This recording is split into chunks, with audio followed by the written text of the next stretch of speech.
बोलो जयकारा बोल मेरे श्री गुरु महाराज की जय। बोलो साचे दरबार की जय। बोलो श्री सतगुरुदेव भगवान की जय। सौभाग्यशाली गुरुमुख सज्जन मंडली, इसी प्रकार अपने मन एवं चित्त की समस्त वृत्तियों को एकाग्र रखते हुए अपना ध्यान सम्मुख विराजमान श्री परमहंस महान विभूतियों की ओर लगाते हुए और अपनी मुख रसना को पवित्र करने हेतु एक बार ऊंची और मीठे स्वर में बोलिए जयकारा बोल मेरे श्री गुरु महाराज की जय। बोलो साचे दरबार की जय।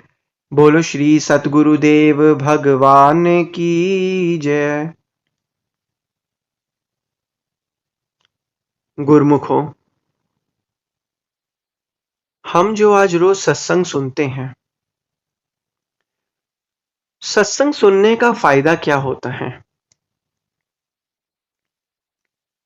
एक बार की बात है, एक आदमी ने एक महापुरुषों से पूछा कि मैं रोज सत्संग में आता हूं, कल भी आपने सत्संग किया, उसमें भी आपने एक ही चीज बताई, परसों भी आपने सत्संग किया था, उसमें भी एक ही चीज बताई, उससे पहले भी सत्संग हुआ था तो उसमें भी उसी से संबंधित चीजें थी, और आज भी सत्संग हुआ तो उससे संबंधित समान चीजें थी।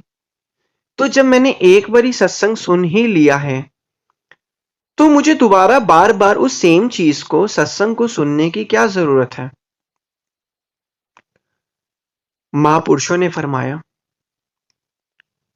उस जीव को, देखो, तुमने रात को भी रोटी वही खाई थी, दोपहर में भी रोटी वही खाई थी, सुबह भी रोटी वही खाई थी,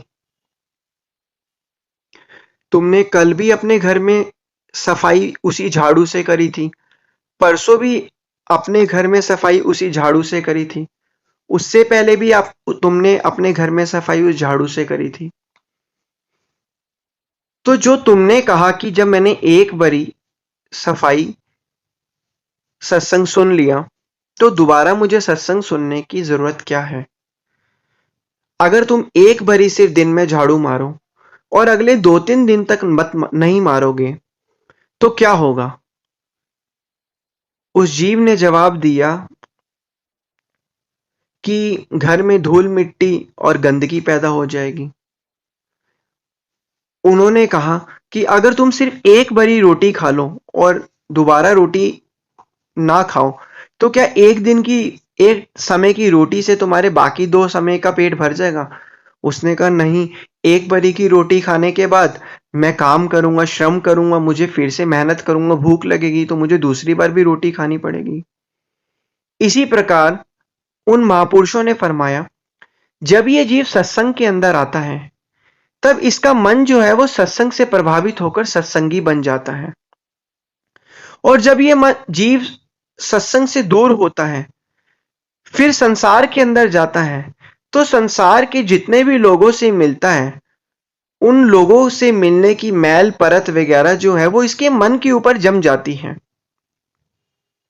मन के ऊपर जम जाने के कारण उसका मन जो है वो थोड़ा सा संसारी हो जाता है। फिर जीव सत्संग में दोबारा आता है तो सत्संग में आने से जो उसके ऊपर मन पर अज्ञानता का पर्दा और मैल परत जमी हुई है वो दोबारा हट जाती है। फिर जीव इस संसार में जाता है, फिर उसके ऊपर मन की ऊपर मैल और परत जम जाती है, फिर वो सत्संग में आता है और महापुरुषों के वचन जो होते हैं वो उसकी अज्ञानता को और उसकी मैल, जो कि संसारी मैल उसके मन पर चढ़ी है, उसको साफ कर देते हैं। इसीलिए सत्संग में आने का यही फायदा है कि जितना जितना हम सत्संग में आते रहेंगे, जो हमारा मन है वो सत्संग की तरफ आकर्षित होता रहेगा, क्योंकि जितना जितना हम मन को जिस भी चीज के पास रखेंगे वो मन उसकी तरफ आकर्षित होता ही रहेगा। उदाहरण के तौर पर, अगर आज हमें कोई ऐसी चीज देखते हैं, कोई मूवी देखते हैं, कोई पिक्चर देखते हैं, कोई गेम खेलते हैं जब हम उस गेम को लगातार खेलते हैं या मूवी देखते हैं, आंख बंद करते हैं जब रात को सोते हैं, तो उस मूवी और पिक्चर या जो भी हम गेम खेलते हैं उसका आंखों के सामने हमारा ख्याल आता है। पूरे दिन में हम कोई भी कार्य व्यवहार करते हैं, कार्य व्यवहार करने के बाद जब हम उस कार्य व्यवहार के अंदर कार्य व्यवहार में बिल्कुल अपने मन को लगा देते हैं, तो रात को सोते समय वही कार्य व्यवहार और दिनचर्या जो हमारे पूरे दिन की होती है, वो भी हमारे मन के अंदर जो है वो चलती रहती है, क्योंकि मन का अपना कोई अस्तित्व नहीं है। इसी प्रकार जब हम सत्संग रूपी गंगा में गोता लगाते हैं, महापुरुषों के वचनों को सुनते हैं, तो जो मन है वो सत्संगी बन जाता है और उसके मन के अंदर ख्याल भी भक्ति भाव और सत्संगी वाले हो जाते हैं। इसलिए महापुरुषों ने फरमाया है कि सत्संग की एक घड़ी में आने से ही जीव को आत्मिक शांति और आनंद प्राप्त होता है। तो जीव को सत्संग से बिल्कुल भी वंचित रहना ही नहीं चाहिए। सत्संग जो होता है मन के कांटे को बदलता है, मन के भ्रम को खत्म करता है, मन के ऊपर जो अज्ञानता का पर्दा चढ़ा हुआ है उसको खत्म करता है। इसलिए महापुरुष बार बार जीव को चिताते हैं, बतलाते हैं कि सत्संग में आया करो, रोज सत्संग श्रवण करो, क्योंकि सत्संग में आने से आत्मा को उसकी खुराक मिलती है। जिस तरह शरीर को खुराक किस चीज की चाहिए, रोटी खाना वगैरह खाने की, इसी प्रकार आत्मा की खुराक सत्संग है। जितना जितना आत्मा सत्संग सुनती रहेगी उतना उतना आत्मा बलवान होती रहेगी और मन जो है हमारा वो कमजोर होता रहेगा। जितना हम सत्संग से वंचित रहेंगे तो मन बलवान होता रहेगा और आत्मा हमारी कमजोर होती रहेगी।